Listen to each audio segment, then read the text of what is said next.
সবাই হাই বলো, hello hello বলো, হ্যালো আপু বলেন তো হ্যালো গাইস। হ্যালো গাইস, এক পাশে উঠো কাকা। কি সুন্দর প্রাকৃতিক পরিবেশ, তাই না? আর এই প্রাকৃতিক পরিবেশটা আমাদের গ্রামের বাড়িতে। তো আজকে আমরা আসছি মাছ ধরতে আমাদের একটা ছোট্ট পুকুরে। আর এখানে কি সুন্দর পরিবেশটা দেখে মনটা ভরে যায়। এই যে ধান লাগানো আর এই যে পাড় দিয়ে রাস্তা। তো আমরা আজকে চলে আসি আমাদের এই ছোট্ট পুকুরটাতে মাছ ধরতে। আর জাল টানতেছে, অলরেডি অর্ধেক টানা হয়ে গেছে। তো এখানে হচ্ছে সবাই আছি আমরা একসাথে বসে। আমি তো জুতা উঠানো নিয়ে ব্যস্ত। তো ভাইয়া, এই যে আব্বু হাই দিল আমার ব্লগে, তো আব্বুও হাই দিল। অ্যান্ড এখানে হচ্ছে জাল টানা প্রায় অর্ধেকের মতো শেষ, আর বাকি অর্ধেক আছে। তো এখানে মাছ ধরতেছে আমরা। সৌরভ এখানে একটু ভিডিও করে, আমার বড় ভাইয়া। তো আসছে কিছুদিন, 2 দিন হয়েছে দেশে আসছে। তো ওর উদ্দেশ্য করে আসলে মাছ মারতে আসা। হ্যাঁ, তো আমাদের যখন মাছ খাইতে বা মাছের দরকার, তখন আমরা এরকম গ্রামে চলে আসি ফ্যামিলি নিয়ে গাড়িতে করে। এসে মাছ মেরে আমরা নিয়ে চলে যাই। আর ওই পাশে ওই যে আম্মু দাঁড়ানো, ঠিক আছে। তো ওই যে একটা মাছ দিচ্ছে, ওই মাছটা হচ্ছে বালিয়া মাছ। ওটা আম্মুর খুবই পছন্দর। তো যখনই আমাদের মাছ মারতে দরকার হয় বা মাছ খাইতে ইচ্ছা করে, তখন আমরা পুকুরে এসে, আমাদের 3টা পুকুর ছোট ছোট, এখান থেকে মাছ মেরে নিয়ে আমরা চলে যাই, ফ্রিজিং করে রেখে আমরা খাই। তো আমাদের একবার মাছ নিয়ে গেলে 1-2 মাস হয়ে যায়। তো আমি এখানে অনেক মজা নিচ্ছিলাম, হাসাহাসি করতেছিলাম। ভালোই লাগে এই পরিবেশে। আর মাছ মারা ধরা দেখতে আমার খুবই ভালো লাগে। তো রোজার ভিতরে আমরা চলে আসি। আর রোজা না হলে আমি নিজে হয়তো বা পুকুরে নেমে যাইতাম, কারণ মাছ ধরা দেখতে আমার খুবই ভালো লাগে। তো মাছগুলো সব উঠানো হলে আপনাদেরকে দেখাবো। আর এদিকে আমি দাঁড়ায় দাঁড়ায় রোদে ক্যাপ মাথায় দিয়ে টায়ার্ড হয়ে যাচ্ছিলাম। একটা থামস আপও দিয়ে দিলাম আপনাদের। তো সেলফি ভাবে একটু আপনাদের সামনে আসলাম। এই যে তামিম ওরফে সিচ, ঠিক আছে। তো তামিমও আসছে আমাদের সাথে। ওই পাশে কাকা জাল ধরে দাঁড়ায় আছে, ওকে। তো আর সৌরভই যে ভিডিও করতেছে প্রচুর পরিমাণে। তো এখানে ভাইয়া আপুদের সাথে আব্বু গল্প করতেছে দাঁড়ায় দাঁড়ায়। সবাই হাই বলো, হ্যালো হ্যালো বলো, হ্যালো আপু বলেন তো হ্যালো গাইস। হ্যালো গাইস, আপনারা দেখতে পাচ্ছেন এখন ঘেরের মাছ ধরতেছে।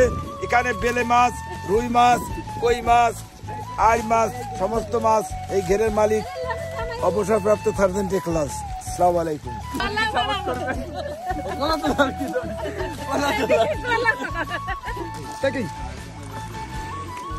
খালি ও আগে তুমি রাখছি অল্প কটা মাছ খান তা দেখ দেয় তা কি হয়েছে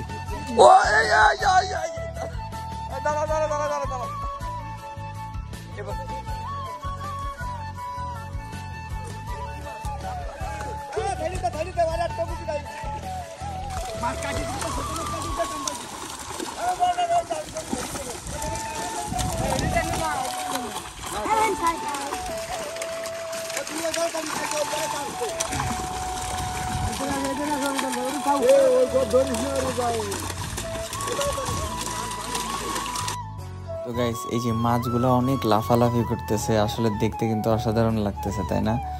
সত্যি বলতে সেই। আর এই মাছগুলা, তাজা মাছের যে স্বাদ।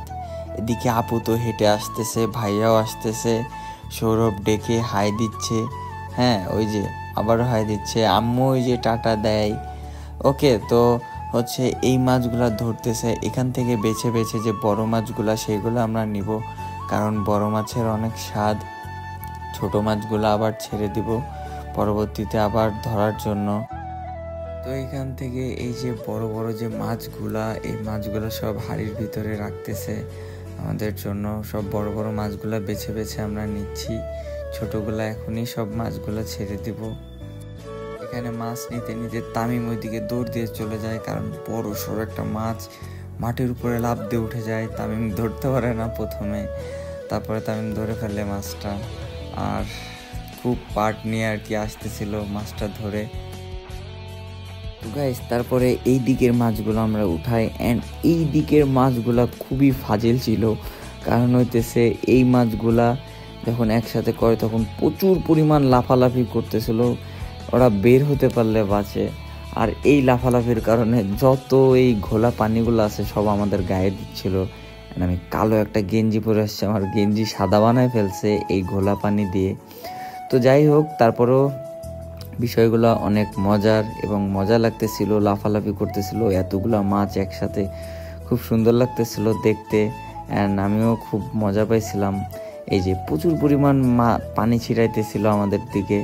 তারপরে আর কি মাছ এখান থেকে আমরা বড় বড় মাছগুলো আর কি বেছে বেছে নেই অ্যান্ড ক্যামেরা একটু পানি দিয়ে দেয়। তো বড় বড় মাছগুলো বেছে বেছে আমরা নিচ্ছিলাম, বাকি মাছগুলো পরে ছেড়ে দেবে।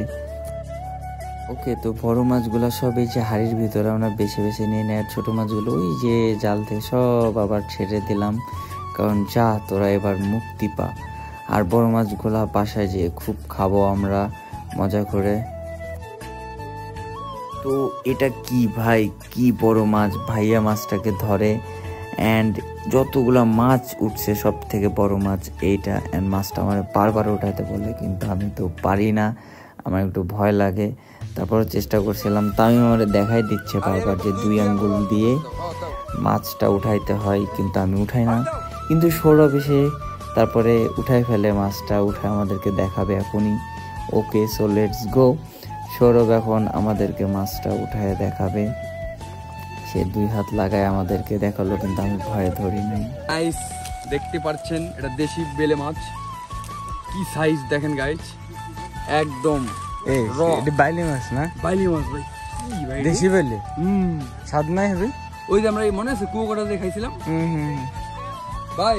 তো গাইস আমি তো মাছ নিয়ে যাচ্ছি আর সবাই ওই পাশ দিয়ে যাচ্ছে, আমি আরেকটা পাড়ের রাস্তা দিয়ে যাচ্ছি অ্যান্ড এই ভিতরের মাছগুলো যে পরিমাণ লাফাচ্ছিল আমি নিয়ে যাওয়ার সময় দেখেন, এই যে প্রচুর পরিমাণে লাফাইতেছিল মাছগুলা। গাইস মাছগুলা ঢেলে তারপরে লাফাইতেছিল, বড় বড় মাছ দেখেই প্রচুর খাওয়ার ইচ্ছা হয়। ওকে, তো মাছগুলো এখন আমরা বাসায় নিয়ে যাওয়ার জন্য রেডি করব। এদিকে আব্বু 1-2টা মাছ সবাইরে ভাগ করায় দিচ্ছিল, আর তারপরে মাছগুলো আমরা কেটে নিয়ে যাব, কারণ বাসায় নিয়ে কাটার অনেক ঝামেলা। আর আম্মু অসুস্থ, তাই বেশি একটা আম্মুকে প্যারা না দিয়ে আমরা এখান থেকেই কেটে ও ধুয়ে নিয়ে যাব।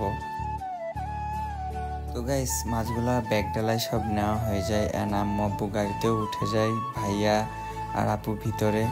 সো আজকের ব্লগটা এই পর্যন্তই, আশা করি সবাই ভালো লাগছে অ্যান্ড ভালো লাগলে অবশ্যই কমেন্ট করবেন, ভিডিওটা শেয়ার দেবেন অ্যান্ড আমরা গাড়ি নিয়ে চলে যাই, ভাইয়ারা বাইকে আসবে। সো ভালো থাকেন, সুস্থ থাকেন সবাই, আল্লাহ হাফেজ, দেখা হবে এর পরবর্তী ভিডিওতে।